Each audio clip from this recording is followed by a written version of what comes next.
Hello guys, स्वागत है आप सभी का आपके इस चैनल जस्ट फॉर स्माइल में। तो आज हम लोग जो नवोदय एग्ज़ाम है उसका जो मेंटल एबिलिटी का सेक्शन है उसका हम लोग फर्स्ट चैप्टर को देखेंगे। आज सबसे पहला चैप्टर है जिसका नाम है ऑड फिगर आउट, या फिर हिंदी में इसको बोलते हैं भिन्न आकृति परीक्षण। तो चलिए शुरू करते हैं।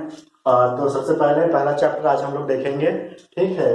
तो इसका नाम है, इंग्लिश में बोलते हैं इसे ऑड फिगर आउट। ऑड का मतलब होता है जो अलग सा जो दिखने वाला फिगर है, ठीक है। ऑड फिगर जो अलग सा दिखने वाला फिगर है और उसको हमको पहचानना है, उसको बाहर करना है। कहने का मतलब ये है, अगर हिंदी में इसको बोले तो भिन्न आकृति परीक्षण। ऑड को हिंदी में भिन्न बोलते हैं, यानी जो अलग तरह का है फिगर आकृति, और यहाँ पास निकालना, तो और को यहाँ पास निकालना बोल रहे हैं, इसको हम लोग भिन्न आकृति परीक्षण ही बोल सकते हैं। तो यहाँ पास निकालना, जो अलग से आकृति रहेगी उसको हमको आइडेंटिफाई करना है और बाहर निकालना है। एक्चुअली में हमारे पास 4 ऑप्शंस रहते हैं, उसमें से एक कोई आंसर रहता है। तो आंसर कौन सा होगा? तो इस चैप्टर में जो पहला चैप्टर है उसमें उन 4 ऑप्शन में से वही एक आंसर होगा जो अलग सा होगा। जैसे मान लिया फॉर एग्जांपल 4 लोग खड़े हैं जिसमें से 3 लड़के हैं और एक लड़की, तो यहाँ पास ऑड कौन सा होगा? तो जो हम लोग हिंदी में इसको भिन्न बोलते हैं, कौन सा होगा? तो 3 लड़के हैं और एक लड़की है, तो एक साथ अगर खड़े हैं तो लड़की वहां पास अलग सी हो जाएगी। अगर मान लिया 3 लड़कियां खड़ी हैं और एक लड़का खड़ा है, तो एक जो अकेला लड़का खड़ा है वहां पास वो अलग हो जाएगा। तो उसी को हमको आइडेंटिफाई करना है। तो चलिए हम लोग शुरुआत करते हैं पहला चैप्टर मेंटल एबिलिटी सेक्शन का। तो इसमें मैंने लिख भी दिया इसको, 4 उत्तर आकृतियों में से बिल्कुल अलग दिखेगी वही सही उत्तर होगा। मतलब ये है कि जो 4 उत्तर आकृतियां हैं उसमें से जो एक उत्तर आकृति अलग से दिखेगी वही आपका सही आंसर होगा, सही उत्तर होगा, ठीक है। तो यहाँ कुछ तरीके हैं, विधि है, मेथड है जिसका यूज करके हम लोग आइडेंटिफाई कर सकते हैं आसानी से। तो चलिए स्टार्ट करते हैं। सबसे पहला तरीका क्या है अपना? तो सबसे पहला तरीका है आकृतियों का आकार। जैसे आकृतियों का आकार, आकृति अलग अलग तरह की हो सकती है कोई। जैसे यहाँ पास ही अगर देखें हम लोग, तो यहाँ पास देखिए ये वाला पहला जो डायग्राम है ना, ये ट्राइंगल है, ट्राइंगल त्रिभुज। तो ये 3 लाइन से बना हुआ है, 3 रेखाओं से मिलकर बना हुआ है। पहला ये, दूसरा ये, तीसरा ये। तो ये किससे बना हुआ है? रेखाओं से। ये भी 1 2 3 और ये 4, ये 4 रेखाओं से बना हुआ है। ये 1 2 3 4 और ये 5, ये 5 रेखाओं से बना हुआ है। और ये कोई एक रेखा है क्या? नहीं है। देखिए रेखा किसको बोलेंगे? रेखा को इंग्लिश से बोलते हैं लाइन। तो वो एक सीधी लाइन रहेगी, सीधा खींचा हुआ रहेगा ऐसे सीधा, तो उसको हम लोग क्या बोलेंगे? लाइन बोलेंगे, या फिर हिंदी में रेखा बोलेंगे, ठीक है। लेकिन अगर वो ऐसे कुछ है, हर पॉइंट पे वो क्या कर रहे हैं? मुड़ जा रहे हैं। तो जैसे ऐसे मुड़ गया, जैसे कुछ ऐसे मुड़ गया, है ना, हर पॉइंट पे मुड़ रहा है, वो कहीं पास भी सीधा नहीं जा रहा है, ठीक है। तो इसको हमको क्या बोलेंगे? हम लोग इसको बोलेंगे कर्व। हिंदी में इसको बोलते हैं वक्र, मेरे ख्याल से वक्र बोलते हैं इसको हिंदी में।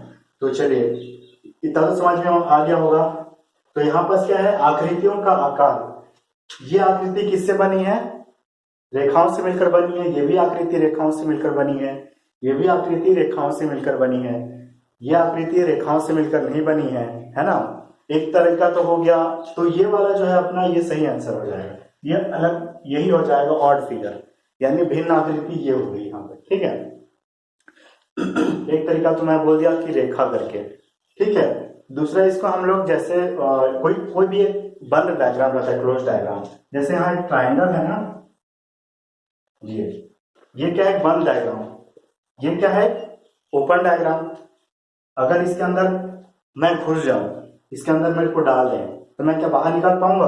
देखिए इधर 4 तरफ से मैं घिरा हुआ हूं, या अगर बोले तो तीनों साइड से घिरा हुआ हूं। लेकिन यहाँ पास अगर मुझे डालेंगे तो मैं यहाँ से बाहर निकल सकता हूँ। तो इसको क्या बोलेंगे? ये है अपनी, जहां से मैं बाहर निकल सकता हूँ वो क्या है? ओपन डायग्राम, ये ओपन डायग्राम और ये क्लोज डायग्राम।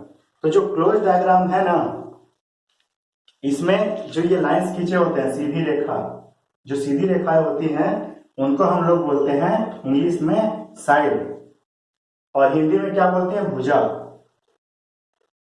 ठीक है, हिंदी में बोलते हैं इसको भुजा। तो ये देखिए, ये एक साइड, दूसरा साइड, तीसरा साइड, ये देखिए, ये पहला, ये दूसरा और ये तीसरा, यानी ये 3 साइड से बना हुआ है मिलके, है ना, 3 भुजाओं से मिलकर बना हुआ है ये ट्रायंगल। ठीक है, तो ये क्या है, भुजाओं से मिलकर बना हुआ है। ये 1 2 3 4, देखिए 1 2 3 4, 4 लाइंस हैं, 4 साइड्स हैं या भुजा हैं। तो ये भी 4 भुजाओं से, ये 4 भुजाओं से मिलकर बना है, ये भी भुजा से मिलकर बना, ये भी भुजाओं से मिलकर बना, ये भी भुजाओं से मिलकर बना है। कैसे, ये क्या है, सॉरी, ये क्या है, अपना पेंटागन है। 1 2 3 4 5 साइड्स हैं तो पेंटागन। ठीक है, जब हम लोग मैथ्स पढ़ेंगे तो इसको देखेंगे ये सबको। ठीक है, तो ये भी क्या है, 5 साइड से मिलकर बना है। देखिए, ये पहला, ये दूसरा, ये तीसरा, ये चौथा और ये पांचवा, 5 साइड से ये मिलकर बना है। और ये सर्कल है, ये किसी साइड से मिलकर बना है क्या, ये तो कर्व है, कर्व से मिलकर बना हुआ है ना। ठीक है, तो ये कोई किसी साइड से मिलकर नहीं बना है। तो दूसरा तरीका इस तरीके से बोल सकते हैं हम लोग। ठीक है, आपको लाइन तो लाइन या फिर साइड याद रखना है तो साइड, साइड आपका मैथ्स में काम आएगा, इसलिए मैं बता दिया हूँ। ठीक है, तो चलिए, एक तरीका हो गया आकृतियों का आकार देखिए। दूसरा तरीका हम देखते हैं भुजाओं या रेखाओं की संख्या। देखिए, अब यहाँ पास तो हम लोग आकार अलग था, इसमें लाइन नहीं था, रेखा नहीं थी, या साइड या भुजा बोलने नहीं थी, तो ये हो गया। लेकिन यहाँ पास ऐसा आ गया, तो अब आप लोग सारे के सारे में तो साइड है। देखिए, यहाँ भी सीधी सीधे लाइन्स हैं, यहां भी है, यहां भी है ना, और यहां भी है, ये 1 2 3 4 5 6। ठीक है, तो यहां क्या करेंगे, जो भुजाएं हैं, भुजा भी बताया था मैं, जैसे ये एक भुजा हो गया, ये दूसरा, ये तीसरा, इसको इंग्लिश में साइड बोलते हैं। भुजा, इसी को मैं हिंदी में रेखाओं लिख दिया हूं, इसी को इंग्लिश में क्या बोल देंगे, साइड, SIDE। ठीक है, तो की संख्या, इनकी संख्या के आधार पर, जैसे ये पहला हो गया, ये दूसरा साइड, ये तीसरा साइड, देखिएगा मैं पेन भी चला रहा हूं उसके ऊपर, ये चौथा साइड, ये पांचवा साइड, कॉर्नर को नहीं गिनेंगे ना, ये लाइन जो है पूरा उसको हम लोग साइड गिन रहे हैं, और ये छठा साइड यहां से यहां, तो 6 साइड हो गए। यहाँ पर कितने साइड, ये देखिए, इसको भी गिनेंगे हम लोग, पहला साइड छोटा सा है लेकिन गिनेंगे हम लोग, दूसरा, तीसरा, चौथा, पांचवा, छठा और ये सातवां, ये वाला सातवां। ठीक है, उसके बाद इसमें आते हैं 1 2 3 4 5 और ये वाला 6। यहां पास 1, ये वाला 2, ये वाला 3, ये वाला 4, ये वाला 5, ये वाला 6। ठीक है, तो देखिए, यहां भी 6 साइड, यहां भी 6 साइड और यहां भी 6 साइड, लेकिन यहां कितने हैं, सॉरी, यहां पर कितने हैं, 7 साइड है। देखिए, 1 2 3 4 5 6 7 साइड, यहां भी 6 साइड, यहां भी 6 साइड, यहां भी 6 साइड, लेकिन यहां 7 साइड, यानी भुजाओं, जो साइड हम लोग गिने की संख्या के आधार पर हम लोग इसको चुन रहे हैं। ठीक है, तो यहाँ पास ये 6 6 6 और एक 7, तो ये वाला जो फिगर है ना, ये आंसर अपना ऑड फिगर हो जाएगा अलग सा, और यही ऑप्शन में अगर दिया होगा तो यही सही आंसर होगा, यही हो जाएगा वो ऑड फिगर या भिन्न आकृति।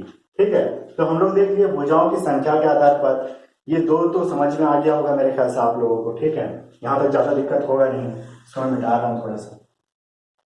अब देखिए, आकृतियों की थर्ड वाला देख रहे हैं हम लोग, थर्ड मेथड है ये, आकृतियों की स्थिति के आधार पर। ठीक है, आकृतियों की स्थिति का मतलब क्या, जैसे यहाँ पास एक सर्कल है, यहाँ भी सर्कल है, यहाँ भी सर्कल है, यहाँ भी सर्कल है, यहाँ भी एक ही एरो, यहाँ भी एक ही एरो, यहाँ एक एरो, यहाँ भी एक ही एरो, लेकिन आकृतियों की स्थिति कैसी है, देखिए, ये सर्कल, उसमें जो एरो है वो अंदर की ओर आ रहा है, सर्कल के अंदर आ रहा है, ठीक है।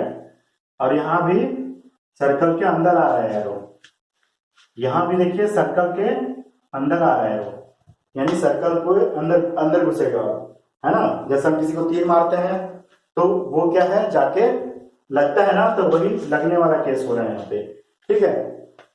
और यहाँ पर क्या हो रहा है, यहाँ सर्कल से दूर की ओर जा रहा है, बाहर निकल रहा है, ऐसा लग रहा है हमको, ठीक है।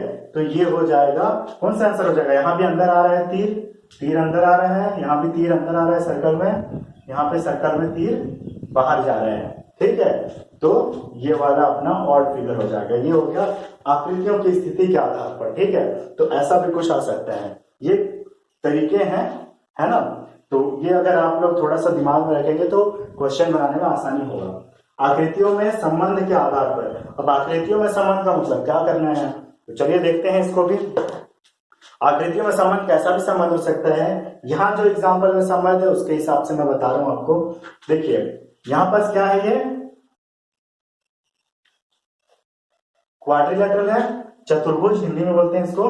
तो ये क्वाड्रिलेटरल जो है चतुर्भुज, इसके कितने साइड है, तो अभी बताया था साइड कितने हैं, 1 2 3 4, 4 साइड्स। अंदर में देखिए क्या चाहिए, ट्राइंगल है, अंदर में कितने साइड है, 1 2 3 साइड्स। बाहर वाले डायग्राम में 4 साइड, अंदर वाले में 3 साइड, है ना। 1 2 3 4 5 साइड बाहर वाले में, पेंटागन। 1 2 3 4, यहाँ 4 है ना।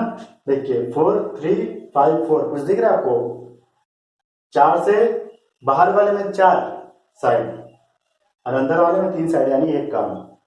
यहाँ बाहर वाले में 5 साइड, अंदर वाले में 4, फिर से एक कम, है ना। बाहर वाले के मुकाबले एक कम है अंदर वाले में। यहाँ देखिए 1 2 3 4 5 6, हेक्सागन है ये, हेक्सागन, ठीक है। षटभुज बोलते हैं जहां तक मुझे पता है। तो ये छह भुजा हो गए, 6 साइड। अंदर में कितने हैं, 1 2 3 4, यहाँ 4। लेकिन यहाँ तो कितना आ गया, देखिए यहाँ किए थे तो एक कम हुआ, यहाँ भी एक कम हुआ, यहाँ 2 कम हो गया, है ना। तो अब कैसा लग रहा है कि ये हो सकता है। चलिए लास्ट वाले को भी चेक कर लेते हैं हम लोग। तो ये 1, ये 2 3 4 5 6, देखिए हेक्सागन ही है ना, ये हेक्सागन। अंदर क्या है, पेंटागन। 1 2 3 4 5, देखिए 1 2 3 4 5 साइड्स। अब देखिए अंदर वाला एक कम, अंदर वाला एक कम, अंदर वाला 2 कम, और यहां वाला अंदर में एक कम। कौन सा ऑड होगा, ये वाला होगा, है ना, क्योंकि यहां पास साइड्स का जो अंतर है वो डिफरेंस है वो 2 आ रहा है और बाकी सब में 1 आ रहा है ना। तो उम्मीद करता हूं आकृतियों में संबंध के आधार पर यह भी समझ में आ गया होगा। अब देखिए आकृतियों के घूर्णन यानी रोटेशन के आधार पर, हिंदी में बोलते हैं घूर्णन, घूमना, ठीक है। और बस वही है, इंग्लिश में बोलते हैं रोटेशन। अब घूमना 2 तरीके का होता है। घड़ी आप देखे होंगे, घड़ी का जो कांटा है, घड़ी का कांटा वो कैसे घूमता है, तो वो घूमता है अपना, जैसे यहाँ 12 बज गया, ये 1 2 3 4 5 6 7 ऐसे रहता है ना। तो कांटा यहाँ रहता है, फिर 1 बजता है, फिर 2 बजता है, फिर 3 बजता है।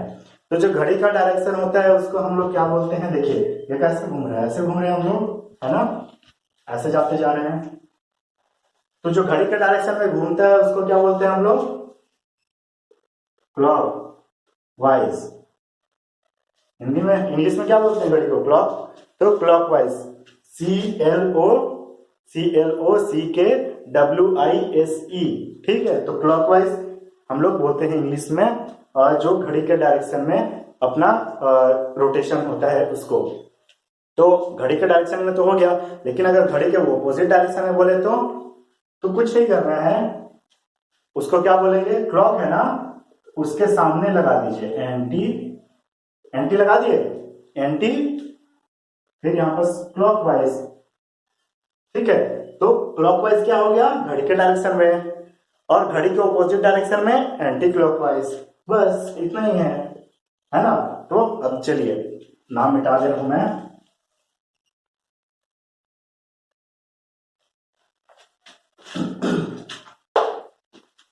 देखिए घड़ी के डायरेक्शन में कैसा था अपना, कुछ इस तरीके का है ना। 12 बज गया, 1 बज गया, 2 बज गया, 3 बज गया, ऐसे करके जाता है ना। हम लोग ऐसे ही तो घूमते हैं ना। ठीक है, यहाँ जैसे 10 बज गया, यहाँ 11 बज गया, ऐसे घूमते हैं ना। और ये घड़ी के ऑपोजिट डायरेक्शन में हो गया है ना। ये देखिए घड़ी के डायरेक्शन में, ठीक है। और घड़ी के ऑपोजिट में कैसे इमेजिन करेंगे, ऊपर में 12, 11, 10, 9, 8, 7, 6, 5, 4, 3, 2, 1 ऐसे करके फिर ऐसे, ठीक है, उल्टा घूम रहे हैं हम लोग। तो ये एंटी क्लॉकवाइज, ये क्या है अपना एंटी है, एंटी क्लॉकवाइज, और ये क्लॉकवाइज, ठीक है। तो ये आकृतियों के घूर्णन के आधार पर, चलिए देखते हैं इसको भी हम लोग। तो ये जैसे सर्कल है, इसको ये एरो अगर किसी सर्कल जैसा चीज में, जैसे कोई गोल सा ऐसा घुमा हुआ चीज है सर्कल जैसा, उसमें हम लोग रस्सी लगा दिए और खींच दिए उसको, ठीक है। तो वैसे ही समझिए कि ये एक रस्सी बांधा हुआ है, यहाँ पे ऐसे घुमा हुआ है ढेर सारा, है ना, ढेर सारे बार, कई बार घुमा हुआ है, और ये हम लोग इस डायरेक्शन में से खींच दिए उसको। तो ये किस डायरेक्शन में इसको घुमाएगा, तो देखिए ये ऐसे घुमाएगा, तो सर्कल अपना है, इधर घूम रहा है ना, इधर, तो ऐसे कुछ घूमेगा, ऐसे घूम रहा है, ऐसे खींचेंगे हम लोग तो ऐसे ना घूमेगा, ऐसे घूमेगा, है ना। तो ये किसके डायरेक्शन में, देखिए ये देखिए एंटी क्लॉकवाइज। तो ये कैसा घूमेगा, देखेंगे ध्यान से, एंटी क्लॉकवाइज, है ना। तो ये कैसा घूम रहा है, एंटी को मैं सिर्फ ए लिख दे रहा हूं, ठीक है, और जो क्लॉकवाइज रहेगा उसको सी लिख दूंगा। तो ये एंटी क्लॉकवाइज। यहां भी देखिए ये वाला, ये भी ऐसे खींच दिया हम लोग इसको रस्सी को ऐसे पकड़ के, तो ये ऐसे घूमे, ऐसे खींचे, ऐसे घूमेगा, है ना, ऐसे घूम रहा है, ऐसे, तो ऐसे, है ना, ऐसे देखिए भी वैसे ही घुमा, इसको ऐसे खींच दिए, तो ये ऐसे, इसको नीचे से ऐसे खींचे, तो ये ऐसे, ठीक है। तो ये देखिए सेम डायरेक्शन है, एंटी क्लॉकवाइज, ये भी एंटी क्लॉकवाइज, है ना। उसके बाद इसको, अच्छा इसको हिंदी में क्या बोलते हैं मैं बताता हूं थोड़ी देर में, ठीक है। इसको देखिए ये भी खींच दिया ऐसे, है ना। तो ऐसे खींचेंगे इसको ऐसे, तो ये कैसे घूमेगा, ऐसे इमेजिन कर रहे हैं ना, जैसे यहाँ रस्सी लगा हुआ है, यहां से खींच दिए पकड़ के, तो ये कैसे घूमेगा, ऐसे घूमेगा, तो ये ऐसे घूमेगा, तो इसका ऐसे, ये देखिए ऐसे घूम रहे हैं, है ना। तो ये भी एंटी क्लॉकवाइज के डायरेक्शन में, थोड़ा सा इमेजिन करना है आपको, इजी है, टफ नहीं है, ठीक है। और ये देखिए तीनों एंटी आ गया, पक्का है ये क्लॉक आएगा फिर, है ना, ये एंटी क्लॉकवाइज आ गया, तो एक तो क्लॉक होना ही होना है ना। तो इसको मैं मिटा रहा हूं। तो ये देखिए इसको मैं अगर इस डायरेक्शन में खींचा, ऐसे ऐसे घूमेगा, यहां पास लगाया हुआ है, और इसको मैं ऐसे खींच दिया, तो ये ऐसे घूमेगा, है ना, ऐसे ऐसे, ठीक है। तो ये किसका डायरेक्शन है, क्लॉकवाइज का। देखिए यहाँ 12 बजा, यहाँ 1 बजा, यहाँ 2 बजा, ऐसे करके, ठीक है। तो ये क्लॉकवाइज हो गया। तो यहाँ पर देखिए 3 एंटी क्लॉकवाइज और 1 क्लॉकवाइज है, तो अलग सा कौन हो गया, ये वाला। तो ये हो जाएगा अपना आंसर, ऑड फिगर, ठीक है। इसी को हमको टिक करना पड़ेगा। अब मैं क्या बोला था, इसका हिंदी में क्या बोलते हैं इसको, तो क्लॉकवाइज को हिंदी में बोलते हैं हम लोग दक्षिणावर्त। क्या बोलते हैं, दक्षिणावर्त,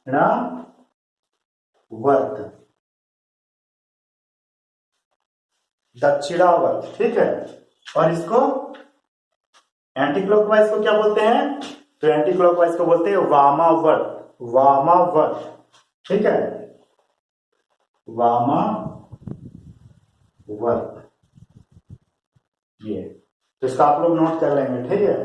अब चलिए एक और तरीका है, छठा तरीका, लिखने के तरीके के संबंध में, मतलब लिखने का तरीका। जैसे अब इसी एग्जांपल से ही देख लेते हैं हम लोग लिखने का तरीका। अब जैसे मैं ये कैसा सी के जैसे दिखाई दे रहा होगा आपको, ऐसा सी रहता है ना, तो वैसे ही दिखाई दे रहा होगा, है ना। दूसरा पेन ले लेता हूं मैं। देखिए, तो ये इसको अगर मैं इसको सी को लिखूंगा, देखिएगा मैं पेन उठा के लिख रहा हूं या सीधे सीधे लिखा रहे हैं। नहीं उठाया, सीधा रखा और हो गया, ये तो बन गया। दूसरा ये जेड, उठाया क्या पेन, नहीं उठाया, सीधा रखा और जेड बन गया अपना। अब देखते हैं एन, बन गया ना, बस। और अब टी, ये यही करते हैं ना, ये तो नहीं करने जाते हैं ऐसे, ऐसा तो नहीं करते होंगे, ये किए, ये ऐसा तो नहीं करते होंगे। अब क्या करते हैं, ऐसे लाइन खींचिए, एक और लाइन यहाँ खींचिए, टी हो गया। ठीक है, तो आपको क्या करना पड़ा, एक बार पेन को उठा के दूसरे बार करना पड़ा, यानी एक बार लाइन खींचे, पेन उठाए, फिर दूसरे बार किए, तो ये टी हुआ। बाकी सब में क्या होता है, सी में हम लोग सीधा कर दिए, जेड में सीधा कर दिए, एन में सीधा, सॉरी एन में हम लोग, मैं ऐसे करके लिखता हूँ इसलिए हो जा रहा है सब, एन में ऐसा कर दिया, है ना। तो इसमें क्या, पेन को उठाना पड़ा हमको, और इसमें पेन को हमको उठाना पड़ा क्या, नहीं उठाना पड़ा, तो सीधा सीधा हमारा हो गया ये, और इसे पेन को उठाना पड़ा, यानी ये लिखने के तरीके के हिसाब से ये ऑड फिगर हो गया अपना, समझ गया। तो देखिए, लिखने के तरीके के संबंध में और उसके आधार पर हम लोग एक और तरीका सीख लिया, जिससे हम लोग ऑड फिगर को या भिन्न आकृति को पहचान सकते हैं, निकाल सकते हैं। ठीक है, तो चलिए आगे देखते हैं हम लोग, और लास्ट में आते हैं हम लोग सबसे अंतिम वाले में, कुछ और तरीके में। ठीक है, इतने तो हम लोग देख लिए, ये नोट कर लिए होंगे आप लोग, पॉज करके नोट कर लेंगे। ठीक है, उम्मीद करता हूँ सारा समझ में आ रहा होगा, ज्यादा टफ है नहीं। देखिए कुछ और तरीके यहाँ पास, अभी देखिए आप लोग क्या दिख रहे हैं, अंदर ये बाहर एक क्वाड्रिलेटरल बना हुआ है, चतुर्भुज, है ना, अंदर में क्या है, प्लस और क्रॉस है। ठीक है, अब देखते हैं कितने प्लस हैं कितने क्रॉस हैं, है ना। यहाँ प्लस है, क्रॉस है, यहाँ भी plus plus plus cross cross, यहाँ भी plus plus plus cross cross, plus plus cross cross cross, है ना, यानी प्लस और क्रॉस है। तो यहाँ पर जो प्लस है उसको मैं पी से दिखा रहा हूँ, और क्रॉस है जो उसको सी से दिखा रहा है। तो यहाँ पर चलिए ऐसे ना, तो यहाँ पर जो है प्लस कितने हैं, तो 1 2 2 और ये 3, 3 प्लस हैं तो 3 है, और क्रॉस कितने हैं, 1 2। ठीक है, अब यहां पास प्लस कितने हैं, 1 2 3, 3 प्लस यहां भी है, क्रॉस 1 2 2। देखिए कुछ आ रहा है क्या, same 3 plus 2 cross, 3 plus 2 cross, यहां पास 1 2 3, देखिए यहां भी 1 2 3, 3 प्लस है तो ऊपर लिख दिया। क्रॉस कितने हैं, 1 2 2 क्रॉस, अभी सेम हो गया। निश्चित तौर पर इसी में अंतर होगा, है ना, तभी तो अलग होगा वो हमसे ऑड फिगर में, है ना, तो बाकी सबसे अलग होगा। 1 2 2 प्लस, और यहाँ सब क्रॉस है ना, 2 प्लस क्रॉस 1 2 3, ये क्रॉस।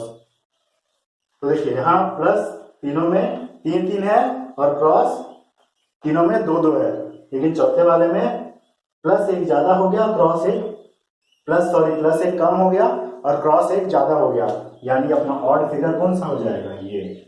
तो ये एक और तरीका हो गया हमारा ऑड फिगर को पहचानने का, है ना। तो ऐसे कई तरीके होंगे, आपको अपना दिमाग लगाना है। आप लोग जितना प्रैक्टिस करेंगे उतना ज्यादा आपको समझ में आने लगेगा कि क्या करना है। इंस्टेंट टाइम में, उसी टाइम पे आपको समझ में आ जाएगा कि आपको क्या करना चाहिए, यहाँ पे क्या कर सकते हैं। ठीक है, तो चलिए वो प्रैक्टिस आएगा, आप लोग प्रैक्टिस करेंगे इसको पूरा देखने के बाद, और जितने बार चाहे आप वीडियो को देख सकते हैं, पॉज करके समझ सकते हैं, नोट्स कर सकते हैं, कॉपी में नोट कर लीजिएगा। ठीक है, चलिए लास्ट में हम लोग चलते हैं। यहाँ पर देखिए कुछ अलग तरीके का कॉन्सेप्ट है इसमें भी। देखिए यहाँ पर सर्कल है, उसमें क्या है, प्लस दिया हुआ है। ठीक है, यहाँ भी ये क्वाड्रिलेटरल है, इसमें प्लस बना हुआ है ना, यहाँ भी ये प्लस बना हुआ है, यहाँ भी ये क्रॉस, लेकिन यहाँ पास थोड़ा सा अलग से है, हालांकि ऑड फिगर यही आने वाला है। आप बोलेंगे यहाँ तीनों जगह प्लस बना हुआ है, यहाँ क्रॉस, चलिए ठीक है मान लेते हैं, देखिए यहाँ थोड़ा अलग तरीका है देखने का। इससे बेहतर तरीका क्या है? तरीका बेहतर, तो देखिए यहां से ये जो पूरा लाइन है, एक लाइन है ना, तो यहां से यहां तक का जो लेंथ है और यहां से यहां तक का लेंथ है, ये बिल्कुल इक्वल है। यहां से यहां और यहां से यहां इक्वल। जैसे ये अगर टोटल 4 मीटर का लाइन है, ठीक है, अब ये जो लाइन है इसको बीच से ही काटेगा हमेशा सर्कल के अंदर, ठीक है। तो अगर ये पूरा 4 है तो ये 2 और ये 2 में डिवाइड हो जाएगा। सेम वैसे अगर ये भी 4 है तो ये 2 और ये 2 में डिवाइड हो जाएगा। यानी क्या हो रहा है यहाँ पे, लाइन जो है वो इक्वली डिवाइड हो रहे हैं, बराबर में, ठीक है। तो बराबर भाग में क्या बोलेंगे उसको, डिवाइड हो रहे हैं, बट रहे हैं, ठीक है। तो ये बराबर बराबर भाग में बटे, यहाँ भी बराबर बराबर भाग में बटे। दूसरा इसमें देखते हैं, इसमें भी देखिए बराबर बराबर भाग में बट रहे हैं ना। ये पूरा लाइन यहां से यहां तक में बराबर जितना है उतना ही यहां से यहां तक में है ना। यहां से यहां तक में जितना है उतना ही यहां से यहां तक में है, यानी ये पूरा लाइन 2 बराबर हिस्सों में बढ़ गया। सेम वैसे ये भी लाइन 2 बराबर हिस्सों में बढ़ गया, है ना। अब तीसरे में भी देखिए सेम यही वाला कंडीशन है इसमें भी, है ना। तो ये दोनों बराबर हिस्सों में बटे और ये दोनों भी बराबर हिस्सों में बटे।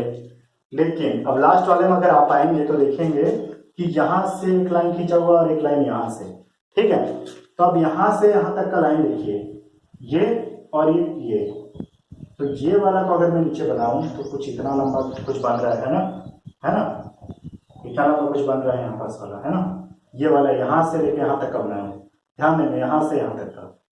और ये जो छोटा सा पोर्शन है वो इतना है ना, ये वाला। तो देखिए कितना में डिवाइड हुआ है, इसको इधर बनाता हूँ यहाँ पे इसमें। तो देखिए बराबर डिवाइड है क्या, यहाँ इसका भी ये ज्यादा बड़ा है या ये ज्यादा बड़ा है या दोनों इक्वल है। तो जाहिर सी बात है, दिख रहा है आपको, ये ज्यादा लेंथ का है और ये कम लेंथ का है ना। तो इक्वली डिवाइड नहीं हुए हैं यहाँ पे, सीधा ये उसके साथ ही ये वाले लाइन में भी देखिए, ये वाले में, है ना। तो यहाँ से यहाँ तक का जो लाइन है, यहाँ से यहाँ तक का, ये लंबा है और ये वाला छोटा है, ये छोटा है ना, ये वाला छोटा है। तो इक्वली डिवाइड नहीं है यहाँ और यहाँ तीनों में जो लाइन्स हैं जो इक्वली डिवाइड हो चुके हैं, यहाँ पे इक्वल डिवाइड नहीं हुआ है। तो ये अपना सही आंसर होगा।